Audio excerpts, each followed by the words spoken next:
Hey friends, welcome to Next Dimension Story, where we use the power of storytelling and powerful leadership skills to equip you to become a strong leader.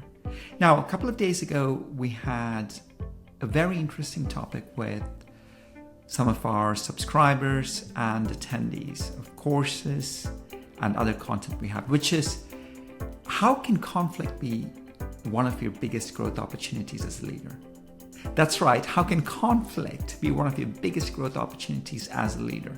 Well, in this post, we'll be talking to you about how to make that happen through the power of emotional intelligence.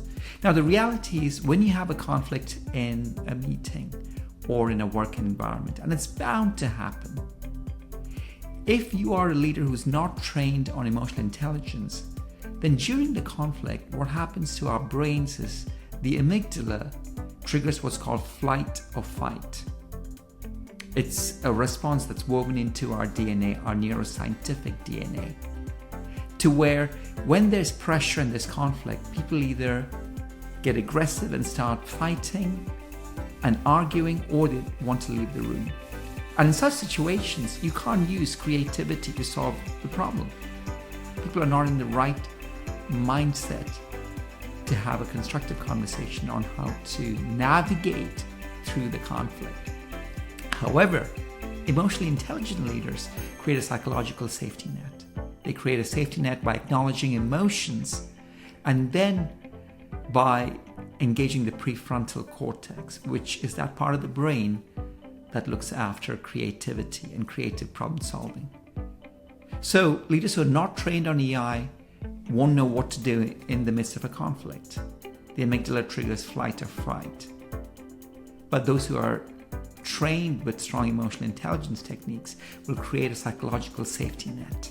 A safety net where emotions are acknowledged, and then you tap into the prefrontal cortex to have creative problem solving, thereby helping you to navigate successfully through a conflict. Now, for the next post in a couple of days, I'll be sharing why 80% of conflicts can be avoided with one simple technique. But you'll have to come back to find out what that technique is. But for the time being, as a micro habit, I'd like you to try an emotionally intelligent response when you next have a conflict. Acknowledge the emotions in the room, how hard it is, how difficult it is, and then try and bring people together through creative problem solving. In fact, that's one of the case studies that we recently were discussing, where Marcus, who is a team manager, had to balance perfection from his engineering team and speed from his marketing team.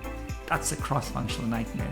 But there was one technique that he employed in every meeting that resolved the conflicts, ensured that no sides were compromising, and still managed to create harmony between the engineering team and the marketing team. To find out what exactly that is, you'll have to come back in a couple of days and check out our follow-up posts. But for the time being, like, follow, and subscribe for more leadership micro habits to help you to become an emotionally intelligent and emotionally trained, effective leader. All the very best.